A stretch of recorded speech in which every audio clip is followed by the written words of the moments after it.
This is PPD, the Philippine Podcast Directory, the one-stop list of podcasters in the Philippines. The PPD has brought a lot of podcasters and podcast titles together in one place. Our goals include bringing startup podcasts to a wider audience, forming a community of podcasters to raise the standards of Pinoy podcasting, and giving listeners a one-stop hub where they can find titles they might be interested in. The PPD also has its own podcast, The PPD Show, highlighting specific podcasters and podcasts in each episode to give listeners a glimpse of the people behind the mic. The PPD Show is on Spotify, Apple Podcasts, Anchor, and wherever you listen to podcasts. The Philippine Podcast Directory can be found on Facebook and Instagram. If you have a podcast and would like to be included in the list, please send us a message and we would love to add you to our list and welcome you to our community.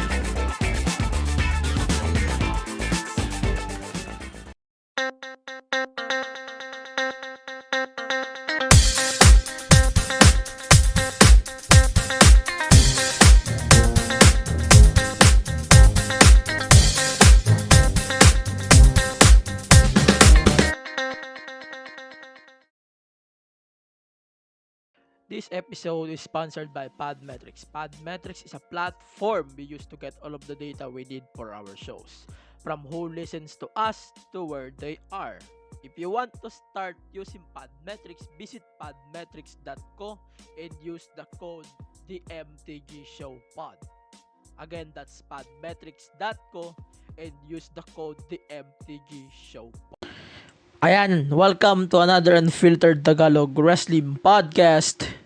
This is the MTG Show Podcast. And ayan, na nga, ang sinasabi ko, G1 season is here. And for the first time here in the podcast, I decided to do a whole series results and review. Since I decided to do some stuff lang. Nagalis ako ng stuff and then pinalitan ko rin ng stuff din. So of course, ito na yung unang stuff na baka ito muna yung papalit doon sa attention to detail. Temporary lang naman to, don't worry. So, G1 Climax Day 1 and Day 2. Ito po ay nangyari last weekend and of course, ako typical na sa akin na malate about the stuff na nangyayari sa G1 Climax or even WWE or AEW stuff. Late din ako lagi. Kaya pagpasensyaan nyo na ako. Masyado akong gago eh. Gago rin ako eh. Minsan. Ewan ko ba't ganun. Ba't ganun ang nangyayari dito sa schedule natin sa podcast. So, para lang sa kaalaman yun lahat, G1 Climax is a tournament na nag-umpisa ba? Hindi. Para siyang round robin tournament and then lahat syempre maglalaban-laban based on their blocks and then the winner of their blocks will face each other sa finals. Yung finals winner ay makakuha ng title shot for Wrestle Kingdom. For this year's scenario is Wrestle Kingdom 15 on January 4. If gagawin nila 2 days, probably 4 and 5 ulit. Ewan ko, ano ba nangyayari sa New Japan ngayon? Wala na akong ideya. Basta ganon. Putang ina. Tuloy. Wait lang. Teka lang. So, ayan. May chinag lang ako.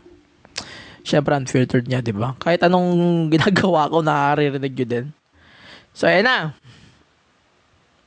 Mag-uumpisa na tayo sa day 1. Medyo late na ako. Siyempre, late na talaga ako sa G1 na to.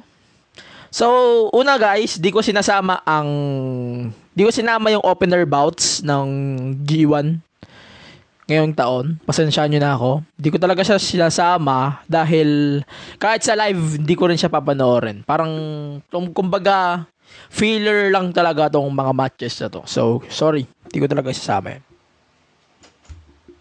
So, let's start. Wait lang ha. So, the opener bout for day 1 is Yujiro Takahashi versus Will Ospreay. Basically, Ospreay is back with marami siyang pinagdaanan na stuff, lalo na yung speaking out thing na nangyari recently. And siya yung isa sa mga kasali nga sa G1 sa Block A. And syempre di ko kayo i-spoil sa nangyari sa match. Ayoko nga i-spoil kayo. Pero I want to rate the match 3 to 5 kasi parang hindi ako kontento sa naging outcome ng match. Awan ko, parang hindi talaga ako kontento. Kahit sabihin ko na na maganda yung laban, parang hindi pa rin talaga ako nakukontento dun sa stuff na pinakita nila sa match na yon. Ayan, tuloy natin. Medyo mahaba kasi to. So, ayan, next match is Taichi versus Jeff Cobb. Parang ito yung isa sa mga naging nagustuhan ko doon sa sa Block A matches so far. Pero ang nanalo nga dito si Taichi nga. Si Taichi ba si Cobb? Di ko tanda yung winners dito. Pasensya nyo na ako. Di ko alam yung winners. Pero ayan, sure ko napaka solid itong back and forth sequences. Tapos parang hindi sila nagsasapawan. Unlike other promotions na napakahihilig magsapawan. So, ayan, putangin na nila. Parang hindi nila sinasayang yung 30-minute time limit on every bouts. Pero nakakabitin pa din kasi hindi na ako nasanay sa 30 minutes time limit ng New Japan. Nasanay ako 60 minutes, oo. Pero sa 30, hindi masyado. Every matches nga pala ng New Japan na to, New Japan G1 Climax, parang 30 minutes, and which hindi ako sanay, hindi rin ako fan nun na 30 minutes lang yung bouts. So, tignan natin kung anong pangyayaring naganap doon. So, next natin is Ishii versus Minoru Suzuki. One of my fucking favorite bouts of the tournament so far. Wala akong masabi doon. Back and forth na advantage yun. Tapos, parang ang bilis putangin na umpisa pa lang. Gaano na agad eh. Good shit na agad. Umpisa pa lang. Wala akong masabi. And props to Suzuki pala. Solid yung Suzuki doon, putangin na. Sana manalo ka pa. De, joke lang. Ayan. So, Jay White versus Shingo Takagi. One of my least favorite bouts so far in the G1. Obviously, because of Bullet Club. And ayan, medyo nakakadismaya ng konti. Kasi, magandang laban to, oo. Pero kagaya nga ng sinabi ko doon sa review ko sa Summer Struggle, hindi ko na-trip talaga na every bouts na may Bullet Club is my distractions. So, medyo nakakadismaya talaga. Nakakadismaya sobra. Kahit sabihin nyo na akong casual lang New Japan, but nakakadismaya. Ayan, main event match between Kazuchika Okada and Kota Ibushi. Almost nakatulog na ako habang pinapanood ko tong laban. Seriously. Putangin na. Sana makabawi pa si Okada sa mga susunod na laban niya. And ayun na nga. Napaka bagal. Kahit inayos ko na yung settings ng phone ko sa pagnood na tong laban, wala pa rin eh. Putangin na, wala pa din. Tapos ang pangit pa ng finish, medyo nakakadismaya talaga. So, ayun. Yun na yung day 1 thoughts ko. So, yun, day 2. Ayan, di na ako magpapatagal. Yoshihashi versus Juice Robinson. Juice Robinson is back after of competing dun sa US. Then, napakagandang opener. Wala akong masabi. Pero, Medyo napapangitan ako doon sa gear ni Juice Robinson. Just a side comment. Napapangitan na siguro ako doon.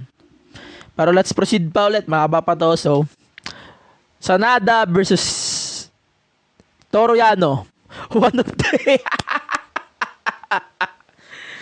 Tangina, natatawa ako sa laban na to eh. Yung, alam mo yung 18 count, tapos nasa labas ka pa. Ang bilis eh, putangin ng takbo yun. Man, I can't stand with Yano anymore. Plus, halos buong laban na yun, mamamatay talaga ako kakatawa. Kaya ano talaga, putangin na talaga. So, ayan, 6 minutes of crap. And then, ayan, yung kay Goto and Kenta. Kenta is back as well from New Japan Cup sa US. Ayan, parang naninibaguhan talaga ako kay Kenta lately. Since hindi nga ako nanonood ng Strong. Nakakapanibago, pucha. Submission finish, hindi na masyadong ginagamit yung JTS. Ewan ko kung doon lang. Napaka-rare kasi. Oo, napaka-rare. Para tingnan na natin sa susunod na araw. And then, ayan, Evil versus Saxibre Jr. Kagaya ng sabi ko kanina and sabi ko nung Summer Struggle, isa din tong hindi mawawala sa match na to ay distractions from their backups. And medyo nakakadismaya talaga, sobra. So, ayun, maganda na yung laban, nakakadismaya lang kasi ang nagdadala ng panalo dun is distractions. Siyempre, medyo nakakadismaya din a little bit.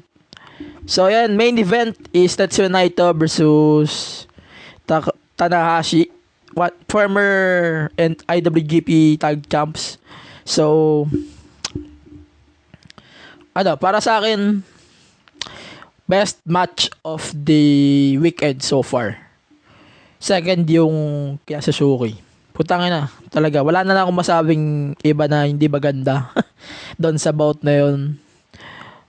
And, yun.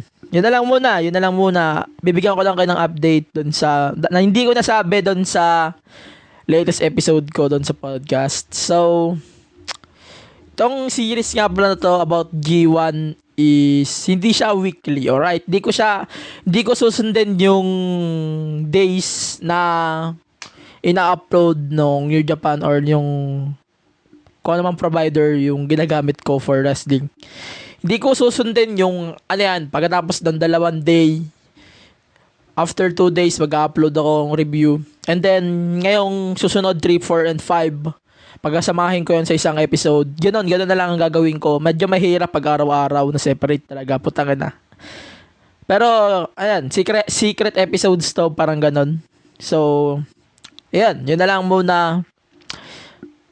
Hanggang finals to. Ang finals ko is hindi ko separate. So, isasama ko lang siya sa isang pay-per-view review. Probably Hell in a Cell or Full Gear. Di ko pa alam kung kailan ko i-release yun. Basta, yun na lang muna yung plano ko. If-final ko na lang pagka medyo naayos ko na lahat ng episodes for this G1 stuff. And, ayan. Ayan, magre-rate muna ako para mabilis. So, ayan, yung una, Takahashi versus Ospreay. 3 to 5. Same as Taichi versus Cobb. Ishii versus Suzuki 4. Then, remaining 2 matches from day 1, 2 to 5. Tapos, doon sa day 2 naman, yung kina Juice is 3 to 5. Sanada versus Yano, -1/5. Alam niyo na kung bakit. Tanga na, nakainis talaga ako doon kay Yano, putya. Nakakatawa din, nakakainis. Tapos, yung kinakenta 3 to 5, underrated finish pa rin. Yun ang dahilan ko kaya. And then, Sanada na naman. CSJ versus Evil is 2. Obviously reasons. And Naito versus Tanahashi is 3. Medyo underrated talaga. Mas gusto ko lang talaga yung isa. So, yun na lang muna. Follow the podcast on Spotify, Apple Podcast, Google Podcast, kahit saan kayo makarating na podcast dyan. And also download the MTG Show Podcast app on the Google Play Store. And then follow the podcast on Facebook, facebook.com/the MTG Show Pod, Twitter and IG, the MTG Show Pod, Patreon, patreon.com/the MTG Show Pod. Ayusin ko pa rin yung Patreon ko, putang ng Patreon. And then merch. Ayan, abangan nyo na lang yung merch. Nag-iisip pa ako ng design. Check nyo PPD Shop for merch ng lahat ng podcasters from Philippine Podcast Directory. Abangan nyo yung merch ko dyan. Baka malabas din ako ng merch. Pero mag-iipon muna ako para makita nyo yung t-shirt. Wala kasi sponsor eh. Ayan, shoutouts din sa lahat ng members and part ng PPD. Lilinawin ko lang, hindi po ako galit sa podcast. Nagpapaliwanag lang ako. Sawa na ako magpaliwanag eh. Nakakainis. So, ayan, that's it for today's episode of the G1 Climax series. So, ayan. Thank you. See you on the next episode. And stay safe and stay reso. Thank you.